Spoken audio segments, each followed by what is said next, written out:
Welcome, everybody, once again to another episode of the Wrestling vs. the World podcast.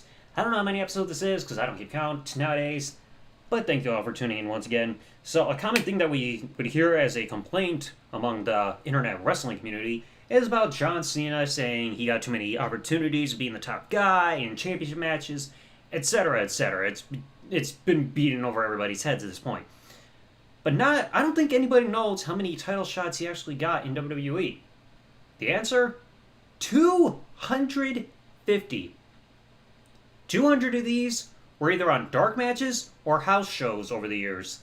And thankfully I got everything typed out on an Excel spreadsheet after checking the cagematch.net wrestling database. And the other 50 were all televised. So today, for today's episode, we're going to go over the 50 televised WWE and World Championship matches, title opportunities that he's gotten. These include any unification matches, so there are a couple that are on the list that it's like, hey, title for title or some kind of unification. Those are on the list. And just remember, these are all ones where he's challenging for a championship. If it's unification, like I mentioned, it is on the list. But if he's not challenging for a world championship at all, not on the list. So, let's get started. First off, we remember he debuted in June 2002, went up against Kurt Angle. I'm John Cena. Was a rookie, had no direction. Eventually became the rapper gimmick, Dr. Thugonomics, and after WrestleMania 19, he would get his first championship match against Brock Lesnar at Backlash after winning this tournament, number one contender. I think it was before this, he had like some kind of segment on SmackDown where he's backstage with a laptop, and he said, Brock, your finisher is the F5, well mine is the FU. I think it was around this time where he established the FU, even though the commentators thought it was a Death Valley driver, because I remember he did it on Rikishi. He eventually led to him getting this title match at Backlash. Brock won. Pretty good match. If you guys have never seen it, it's actually a really solid match, even though it was not the main event. He would not get another title match until 2 years later at WrestleMania 21 when he went against JBL. JBL was on this reign of terror where he was a chicken shit heel champion, retained the championship by the skin of his teeth or luck and whatever have you. One-on-one, no shenanigans. Cena wins the title, becomes the face of the company, holds the championship for the rest of the year, which eventually leads to title shot numero tres. Now, New Year's Revolution 2006, retained in the Elimination Chamber match with Kane, Shawn Michaels, Kurt Angle, Carlito, and Chris Masters. And afterwards, Edge cashed in Money in the Bank and became the new WWE Champion. So Cena would get his contractual rematch a few weeks later at the Royal Rumble and defeated Edge to become a two-time WWE Champion. So then, later on, he would end up losing the championship to Rob Van Dam in One Night Stand 2006, was when Rob Van Dam decided, hey, this is when I'm going to get my title shot, courtesy of my Money in the Bank cash-in, man. And, of course, Edge interfered, so that cost Cena the title. Cena would get a rematch for the championship at June 26, 2006 edition of Raw against Rob Van Dam. That match would end in disqualification when Rob Van Dam was in the STFU, and Edge would interfere, thus ending the match in disqualification because Edge wanted a title shot. Well, guess what? Both him and Cena got the title shot the next week, which was John Cena's fifth televised world title opportunity. Against Edge and Rob Van Dam, a triple threat. Cena hit the FU on RVD. Edge hit Cena with the WWE Championship belt.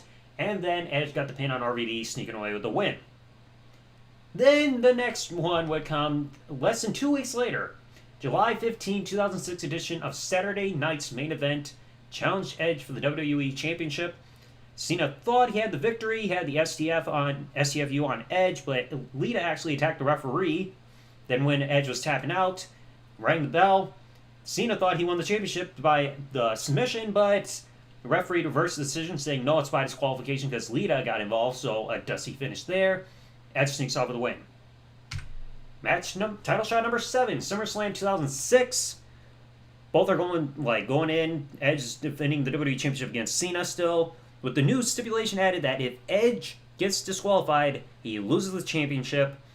After Lita takes FU off the top of Edge, because it was like a double FU attempt, Edge lands on his feet, Lita's getting taken out of the ring, and with the brass knuckle shot to the back of Cena's head, Edge would retain the WWE Championship. Now number 8, Unforgiven 2006, arguably possibly one of John Cena's best matches of his career, the TLC match in Edge's hometown area of Toronto, Canada. I believe at this point Edge was still undefeated technically in TLC matches. Wait, no, sorry, there was the TLC 3. But this was like his big match. Like, because we all know history with Edge and Christian against Dudley Boys, Hardy Boys. So this was his big stipulation. And Cena would end up winning the championship, which had the Rated R logo on there because Edge debuted that spinner belt update design the night after SummerSlam. Hit the FU on Edge off the ladder through 2 tables, pulled down the championship in his 8th title shot, becoming the new WWE champion. Even though Cena did not look happy, I think from what I heard, Cena wanted to lose the match, go to SmackDown, reinvent himself, but they decided, no, you're going to win the title and stay on Raw, because the stipulation was WWE Championship on the line. If Cena loses, he goes to SmackDown, he wins, so he stays on there. Now, this one is technically a title shot. Match number 9, Cyber Sunday 2006. It was John Cena, the WWE Champion, versus King Booker, the World Heavyweight Champion, and Big Show, the ECW Champion. And the World Heavyweight Championship was on the line in this match, courtesy of the Cyber Sunday poll, saying that fans decided the World Heavyweight Championship was going to be on the line. During this time, Cena was starting to have a feud with Kevin Federline. Triple threat happens, Kevin Federline gets involved, and Cena ends up taking the pin, so King Booker retains his World Championship. After this, Cena would still hold the WWE Championship until he was forced to vacate it on October 2nd, 2007 edition of ECW, the night before he got injured in the match against Mr. Kennedy with the botched hip toss toward his pectoral muscle. And then Vince, the next night, October 2nd, 2007, ECW, announced that the title was vacated due to injury. Cena would be off TV for a few months, was expected to be gone from 6 months to a year, came back at Royal Rumble, won the Royal Rumble match, and he was supposed to get the title shot at WrestleMania, but he decided he wanted his title shot early, which led to opportunity number 10, No Way Out 2008 against Randy Orton. Cena and Orton are going at it, and Orton gets himself disqualified by hitting the referee after taking the 5-knuckle shuffle, intentional disqualification. Not the last time we would see something similar to that, as we'll get a little bit later on the list. This also eventually leads to match number 11, WrestleMania 24. So Cena was still kind of owed his title shot because Randy got intentionally disqualified, and Triple H, the same night at No Way Out, got a title shot by winning the Elimination Chamber match. So all 3 men in a triple threat for the WWE Championship. At the end, Triple H got the pedigree on Cena. Randy punched Triple H in the head, and I believe he pinned Cena afterwards to retain the championship. It was a pretty good triple threat, though.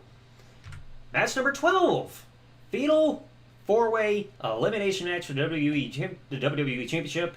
It was John Cena, defending champion Randy Orton, Triple H, and JBL. Pretty style match, even though not everybody remembers it. JBL got eliminated first. Then after Cena got the pin on JBL, he got punted in the head by Randy Orton, thus getting him eliminated as well. So, not the best night for him. 13 was Night of Champions 2008 when he faced Triple H. Now, Triple H won the WWE Championship that exact match in the Fatal 4-Way. Had the feud cut short a little bit against Randy Orton by one night stand because Randy broke his collarbone. And Cena would get the title shot going into Night of Champions. And this was kind of a definitive match because at this point, Triple H had just gotten drafted to SmackDown right before Night of Champions. So, either the WWE Championship goes to SmackDown with Triple H, or Cena wins it and keeps it on Raw. Cena and Triple H go back and forth. Triple H retains. WWE Championship goes on to the Blue Brand. Now, this next one, Cena was supposed to get a World Heavyweight Championship match at Unforgiven 2008 in the Championship Scramble match, but at SummerSlam he suffered a neck injury in his match against Batista. He was advertised for the Unforgiven match, but then right afterwards he announced that, hey, he's injured, can't be in the match, and was replaced by Rey Mysterio. So Cena would be out for a few months because of a herniated disc in his neck, but then announced that he would return at Survivor Series and just automatically handed a World Heavyweight Championship match against then champion Chris Jericho without explanation. Cena came back, got the win on Jericho, new World Heavyweight Champion. So 14 title shots so far. And now he wins both world titles. So then a few months later, for match number 15, Cena would lose the World Heavyweight Championship in the Elimination Chamber match. Edge would become new champion after losing the WWE Championship early in the night. Took Kofi's spot in the Elimination Chamber match for the world title. Would walk out as champion. Cena would get a one-on-one opportunity on the March 2nd, 2009 edition of Raw against Edge. But of course, fails to win the belt. I believe Big Show got involved or something like that. Which then leads to opportunity number 16, WrestleMania 25. Not the 25th anniversary of WrestleMania like they keep saying. WrestleMania 25 triple threat against Edge and Big Show for the World Heavyweight Championship. At the end, Cena had both Edge and Big Show temporarily on his shoulders. Edge got off. FU/AA to Big Show. FU/AA to Edge on the Big Show. Cena gets the pin on Big Show to become the World Heavyweight Champion once again. So it wasn't the worst thing in the world. Would have been cooler with that proper spot. So then Cena would lose the World Heavyweight Championship the following pay-per-view at Backlash to Edge. World title would go over to SmackDown with Edge again. So that means Cena has to go for another world title, right?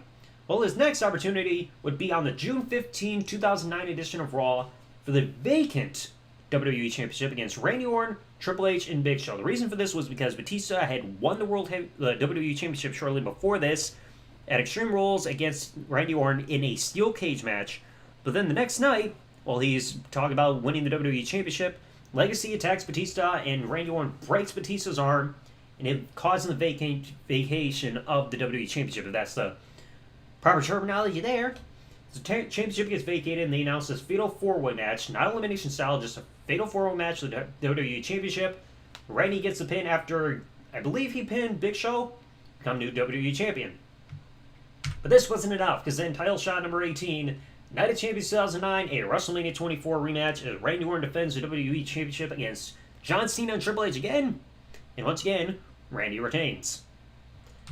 Then we get to the big feud that felt like it would never end. The one-on-one feuds with Randy. Title shot number 19. SummerSlam 2009 against Randy Orton, the match of the restarts. Where the match originally ended by disqualification because, like we mentioned a bit earlier, No Way Out 2008, Randy got himself disqualified hitting the referee. SummerSlam 2009 happened again. Match gets restarted. Count out. Match gets restarted. And then Randy eventually gets the win. Restarts really killed that match. The match number 20 was Breaking Point. So between these, right here, they decided an I Quit match between Randy Orton and John Cena. Cena takes a boatload of punishment. They've got handcuffs and everything. Modified STF on Randy with his own arm trapped in with the handcuffs. Randy says I quit. John Cena, new WWE Champion. Between this and their next title shot, Cena lost the championship to Randy Orton, Hell in a Cell, no sold a punt, smart move. So then title shot number 21 is Bragging Rights 2009, the Anything Goes Falls Count Anywhere Iron Man match between Randy Orton and John Cena. Cena, I believe he won about 6-5 after getting Randy to tap out within the last 15 seconds of the match, the SCF, to become WWE Champion again. Then we fast forward a little bit to TLC. John Cena loses the WWE Championship to Sheamus in a tables match. Cena would get a one-on-one rematch on the December 28, 2009 edition of Raw against Sheamus, but once again fails to become the champion. Then number 23 comes along. Elimination Chamber 2010 Elimination Chamber match. John Cena, Sheamus, who's defending the WWE Championship, is in the match. Triple H, Kofi Kingston, Randy Orton, and Ted DiBiase Jr. I gotta specify that because if I should say DiBiase, you couldn't mistake him for Senior. John Cena would end up winning this Elimination Chamber match to win the WWE Championship again by last eliminating Triple H via the STF. But then right afterwards, Batista gets a title shot, and this causes John Cena's shortest title reign of all time. This would then lead to WrestleMania 26 being John Cena's 24th televised world title shot as he went up against Batista for the WWE Championship. Cena would get the win after getting the STF, Batista fading away and slowly tapping out to conclude the match. Then afterwards, Cena had the title for a bit, retained against Batista. Batista left, lost the title in a Fatal 4-Way match, and of course, Fatal 4-Way. I believe it was Sheamus would win the title. I believe he also had Randy Orton and possibly Edge. I can't fully remember who was in the Fatal 4-Way. All I remember was Nexus got involved. But he lost the title in Fatal 4-Way. Cena would get a one-on-one rematch on the June 21st, 2010 edition of Raw for title shot number 25. Fails to win the championship. But was that it? No. It was that match number 26. Money in the Bank 2010 against Sheamus in a steel cage match. Still fails to win the championship because of the Nexus involvement. It would be a bit of a repeating pattern there. John Cena then would not get another title shot for number 27 for another couple months until Night of Champions 2010 Six-pack elimination challenge. John Cena, defending champion Sheamus, Randy Orton, Wade Barrett, Chris Jericho, and Edge. Cena will get taken out, and the eventual winner would be Randy Orton. This would be John Cena's last title shot for a good little bit, probably about 6-7-ish months. Because then title shot number 28 would be again at WrestleMania 27 against The Miz. Cena got eliminated by The Miz, who was not even a participant in the Royal Rumble match. Cena would then win an Elimination Chamber match the next month, chooses The Miz as his opponent at WrestleMania. These two, again, not the worst main event in WrestleMania history. I said in the WrestleMania 11 review what is. These two went back and forth. Not the best match, but that after they initially ended double countout, The Rock restarts the match. No disqualification, no countout. Rock bottom to Cena. Miz gets the cover. Cena loses. Then comes opportunity number 29. Triple threat steel cage match at Extreme Rules. John Cena challenging for the WWE Championship against The Miz. And the third wheel, John Morrison, who I believe at this point already had heat with company because of the whole thing involving Trish at WrestleMania. I think John Morrison somehow became number one contender. I don't remember exactly how, but he got involved. John Cena will win the match after a huge FU out of the corner to The Miz to become new WWE Champion. Hip hip hooray. So then after this, Cena would lose the championship to CM Punk at Money in the Bank 2011. There'll be a mini tournament where Rey Mysterio will become new WWE Champion because, hey, we don't have a WWE Champion now. Ours just ran off on us. So then Rey Mysterio becomes new WWE Champion by last eliminating The Miz in the tournament. Then that same night, Cena then just randomly got a title shot in the main event and would beat Rey Mysterio to become new WWE Champion. This is what happens when you have no explanations for these actions. Then technically came title shot number 31, because right after winning the championship, CM Punk returns after an 8-day hiatus away from the company. We have two WWE champions. So, number 31, this was something I mentioned at the beginning about unifications being allowed in here.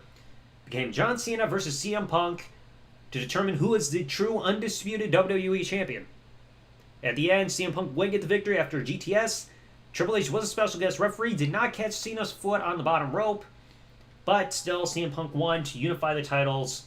So technically, I would count that. Next title shot would be the following month, title shot number 32. Cena would become number one contender to the new WWE champion, Alberto Del Rio, who cashed in Money in the Bank after CM Punk unified the championships after getting attacked by Kevin Nash. So John Cena beat CM Punk on an episode of Raw, became number one contender, Night of Champions 2011 against Alberto Del Rio, wins the match via the STF, champion for the quadrillionth time. Jesus. After this, Cena would lose the WWE Championship to Alberto Del Rio and CM Punk triple threats Hell in a Cell match at, conveniently, Hell in a Cell. Cena would then get his title shot for Alberto Del Rio because both him and CM Punk were contractually obligated to rematches. So Cena got the first match, title shot number 33, Vengeance 2011 against Alberto Del Rio in a last man standing match. Austin Truth would get involved. The ring was already destroyed because of the superplex from earlier in the match between Big Show and Mark Henry.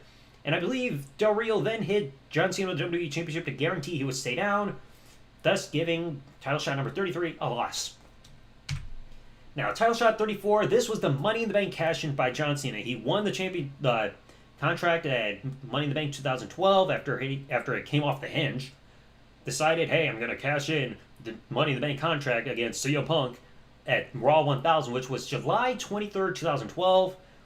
At the end, John Cena would win the match via disqualification when Big Show got involved. A lot of people keep saying Cena's the first person to cash in and lose. Technically, no.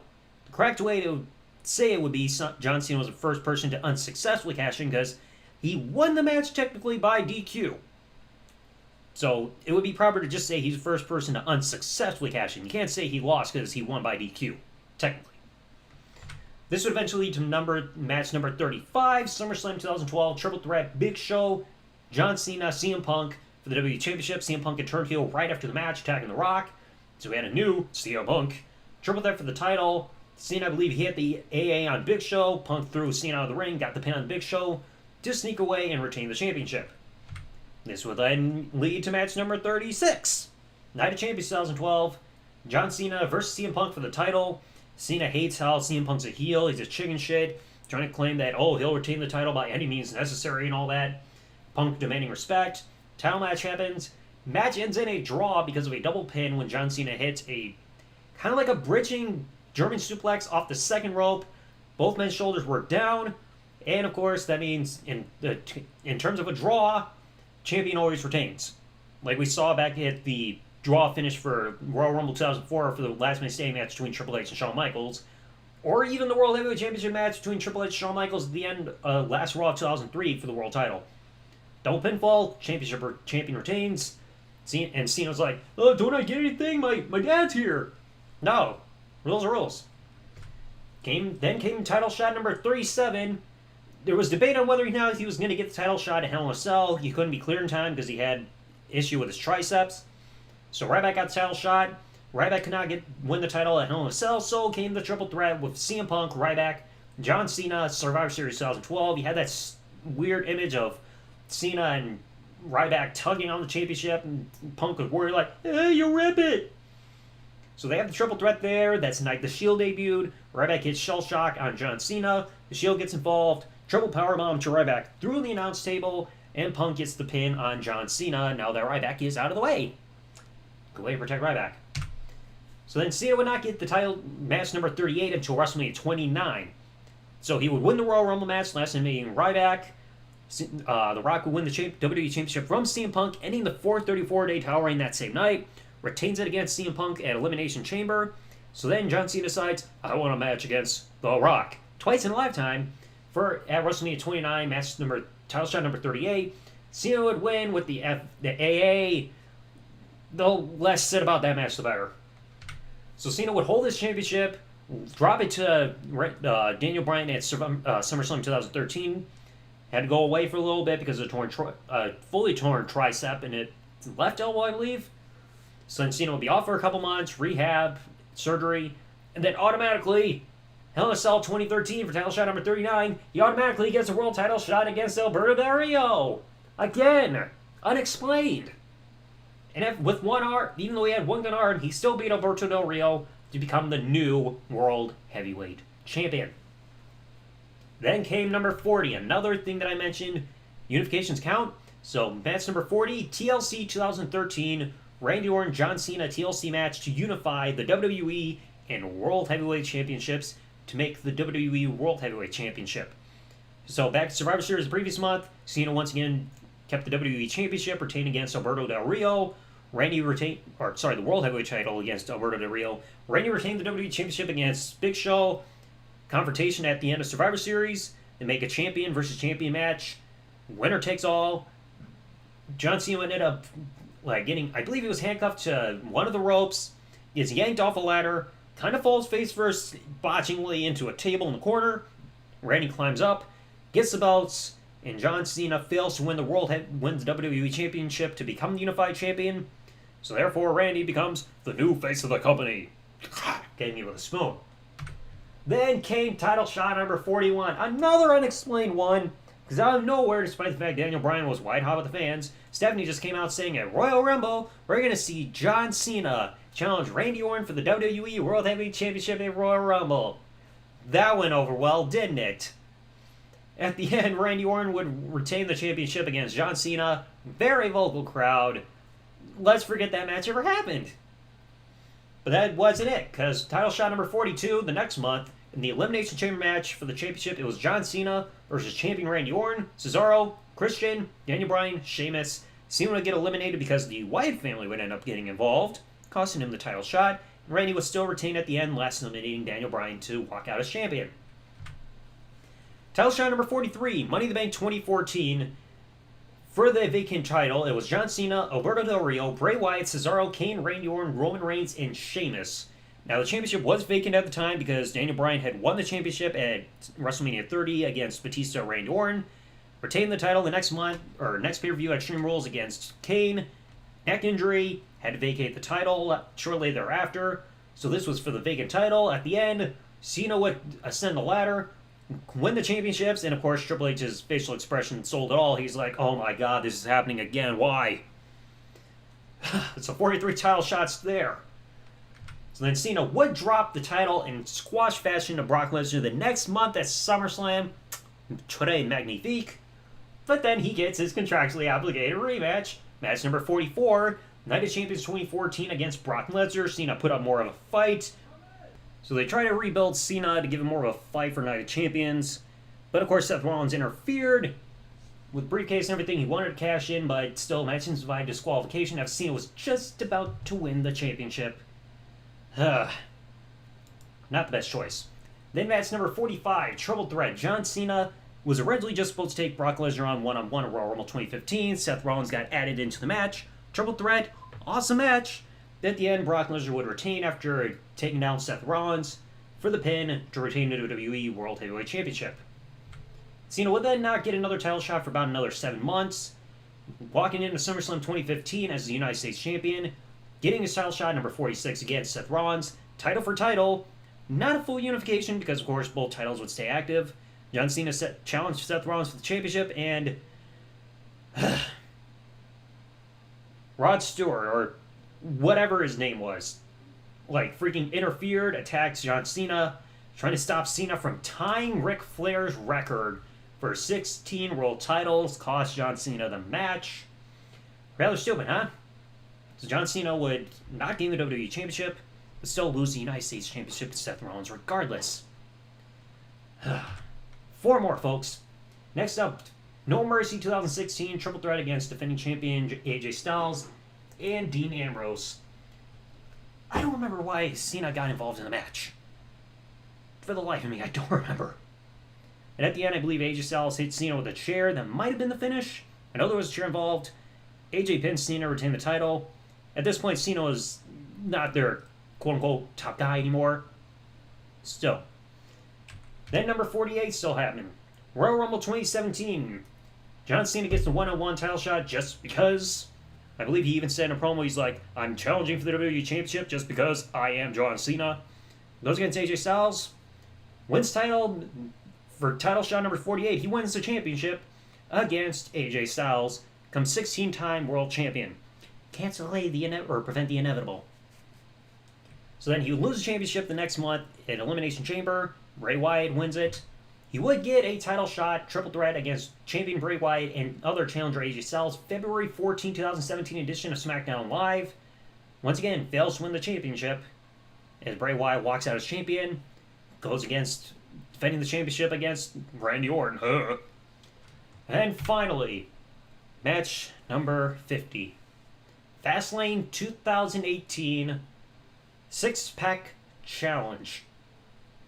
Yeah, I believe 6-packs. It was John Cena, defending champion AJ Styles, Baron Corbin, Dolph Ziggler, Kevin Owens, Sami Zayn. 6-pack challenge for the WWE Championship. And of course, AJ walks out as champion. Good Lord.